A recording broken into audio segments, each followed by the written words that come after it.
Well, hello, Wichita, and welcome to another edition of ICT Council Chat. I'm Councilmember Bryan Frye, representing District 5. With me today is Councilmember Brandon Johnson from the 1st District. How are you today? Hi, I'm doing good, enjoying the weather. Yeah, it's pretty gorgeous out here. Hopefully we can make this nice and quick and get outside and do some grill preps for this weekend, right? Some charcoal. That's right. So next week we have a lot of big-ticket items, it seems. I mean, beginning of the year, we always have a lot of business, right? Yeah. And new things, and some of them are administrative, but also some of them have public feedback opportunities, and we have a couple this week, I think. Yeah, we have a public hearing for healthcare facilities, revenue bonds for Presbyterian Manors. One of those facilities is in District 1. I think the other is in District 4. 6. District 6. Yeah. It's close to District 5. People think it's District 5 because it's at 13th and Zoo. Yep. And so it is 6, but yeah, it's a big project. Yeah. I think they have come before us maybe a couple of years ago, but they do a lot of good work. And these are opportunities for the public to just let us know what they think about it, if they've researched it, support it, oppose it. But those are definitely worth paying attention to. Yeah, absolutely. And another item that we're going to be discussing is audiovisual needs. And as we do this council chat, we've utilized both AV, audio and visual. And so we're constantly looking to way to upgrade so that way you can hear us and see us. Some of us are better to be heard than seen, have a face for radio. But we're going to look at some upgrades for the council chambers, the boardroom that we have here at City Hall, this studio, and then also all of the DAB meeting facilities. And again, the whole idea is so that the public, if they can't be there and they're doing it virtually, they can see and hear us. Yep. And so again, just trying to upgrade our technology and make it so that it is, and this is the way things are now. Yep. Right? A lot of people like to have that virtual option. Yeah. And so we've got to have the equipment necessary to do that. And some of these upgrades are not always the most popular, but it's necessary for us to engage with people. Having the best quality audio and video makes a lot of sense. Absolutely. As someone I did TV for 25 years, and you can never advance your technology fast enough. Yep. Because there's so much improvements. And again, now that people are used to having these virtual options, they're demanding it. Yep. And so that's part of what we have to do here. So that'll be obviously a budget expense, but we plan for it. Yep. And so making the right adjustments. We're also going to present potential contracts for the executive search firm services for the next chief of police. That firm will help us recruit and outline the public engagement process.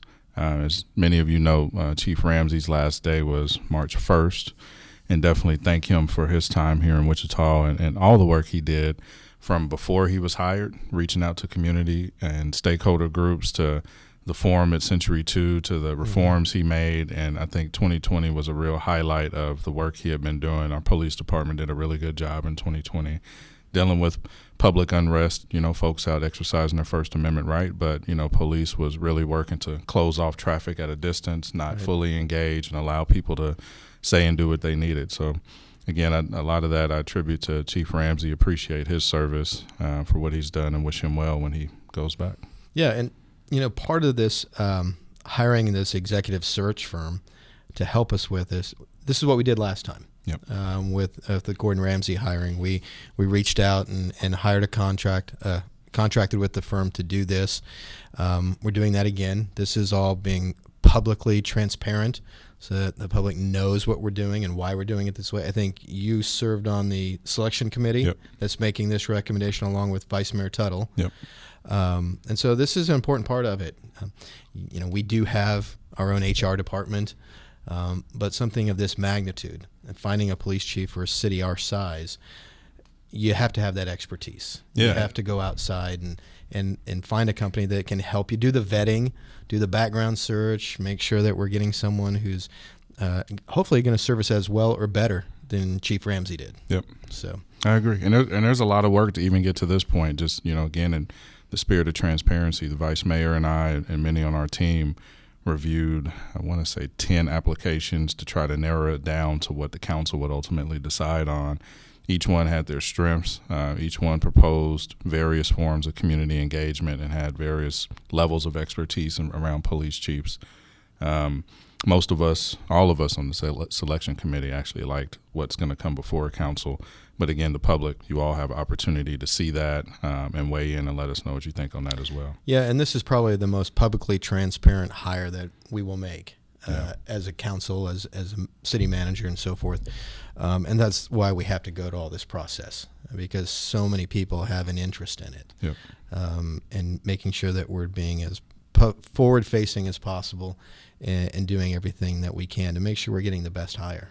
Yeah, and I wasn't on council last time. I know you were. What I appreciated about the process as a community member was when we had a forum, that was their interview to the community. Mm-hmm. And you all got to see as council members and Bob how they would respond to community. Yeah. So if they didn't do a good job, then that wouldn't be good in the future. Yep. And Ramsey did a great job. And I really liked it just as a regular citizen at that point to just be able to ask questions, see how they responded, Sure. and see if they would even be open to hearing from people. So I'm looking forward to going through that on this side of it and having the community engage as well. Yeah, and it's going to be a lengthy process. I mean, we're not going to be able to find someone overnight. Right. And I'm sure we'll get a lot of applicants and a lot of interest, hopefully some internal as well as external. Yeah. I'm a big believer in always growing our own if we can. Yeah. And that's what this process will help us do, go through that as well. So, and then the other thing on our agenda this week is some travel.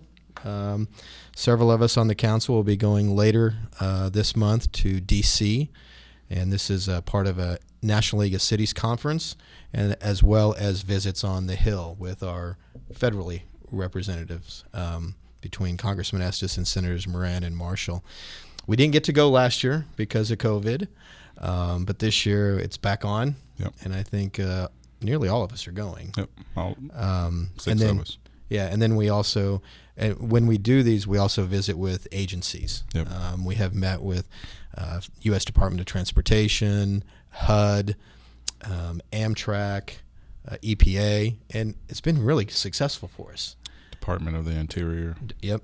Yep. So it's been very successful. We've gotten dollars for the Multimodal Transit Center, for the financing of the water treatment plant, RAD and the housing project, North Junction. Yep.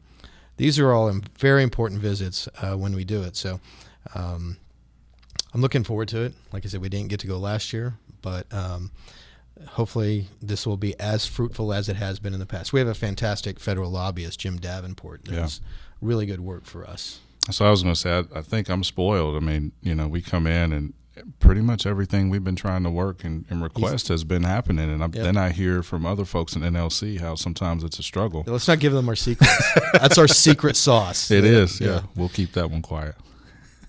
Yeah. Well, NLC is a National League of Cities, and there's also a conference there. It's very beneficial. I've learned so much from NLC. From the first time we went, they had a new council member workshop. So we have League of Kansas Municipalities here. Mm-hmm. I went to both. Some of it was the same information, but it was good to hear different experiences. In 2019, when Opportunity Zones was really kind of the large thing, they had developer workshops.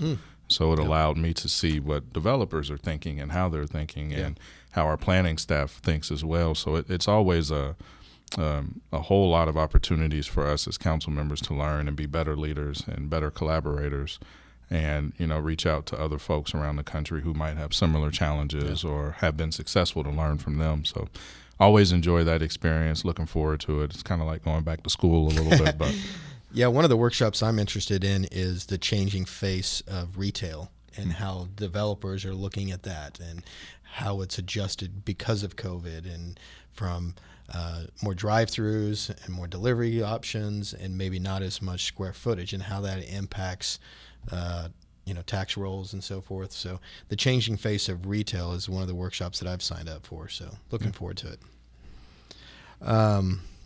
We did have one item that's probably still getting emails. I know I am. Yeah. You are too, on the golf management contract decision. Look, now the ball is in our court, so to speak. We got to figure out how we're going to come out of this, and hopefully we continue to see the golf rounds up, get us a division director hired to manage the system. We got to do that quick. Yeah. Because this season, probably a lot of people out there today playing golf. So we really can't waste any time. We got to get after it. Yep. Because we do have a fantastic golf system. The 4 courses, I know you have McDonald in your district, but each course has something unique to offer for different play, different levels, different skills, and we need to continue to take great care of them. Yeah. And getting a division director in here quickly to help us identify improvements, player development, youth golf, all that's critical if we want to continue to see the success we've had the last 2 years. Yeah, and we're going to have to recruit some real expertise for it. So for me, I know on Tuesday, like I said at the meeting, I was in favor of it coming in. But the looking at what we can do is we've closed CLAP. We've seen 2 good years, and no one really said the trend would stop. So I began to think, let's see what we can do as a city and make that happen. But that was tough, going in, and I was definitely in support of it. And I still think Kemper's a great company. I think they could do some great work. But now, like you said, the ball's in our court, and we'll see what we can do as a city. Yep. And again, the season upon us, we can't really waste a lot of time. We got to get after it. So, all right. So real quick, let's end on a real positive note. Weather's going to be great this weekend, and a lot of people are already getting out and enjoying patios. I know I was at one yesterday. What's your favorite patio in town? Oh, you just got me with a hard one. So there is the Humidor patio out west that was redone. I really like that one. Appreciate that. I do like that one. It's in District 5. It is in District 5. But in District 1, we've got the CSB patio, and especially when we expanded those opportunities in 2020, it's bigger now. I still like Hopping Gnomes because you're outside, you're right there by the traffic, folks walking to and from. You got to love the new patio at Belmont. I do. That's I didn't know their tables have air conditioning vents in them. Did you? They have heaters too. And heaters, but I didn't see the air conditioning until this weekend. Look, Wichita is getting more and more patios, and you're seeing it from all the different restaurants. And certainly in Kansas, you might get 5-6 months a year, but you'll get a nice fall day or a nice winter day where you can get outside. And so, patios are great to just kick back and River City Brewery too. We can go throughout the town. There's a lot of them. Have you been to the Rusty Nail patio? I haven't. Yeah, we'll have to go to lunch there someday. Okay. So, with that, we're gonna get out of here so we can go enjoy some patio time. Yep, and get my charcoal from my grill. Thanks for joining us, Wichita. Be sure to subscribe and follow us on Apple, Spotify, or wherever you listen to podcasts. Have a great weekend.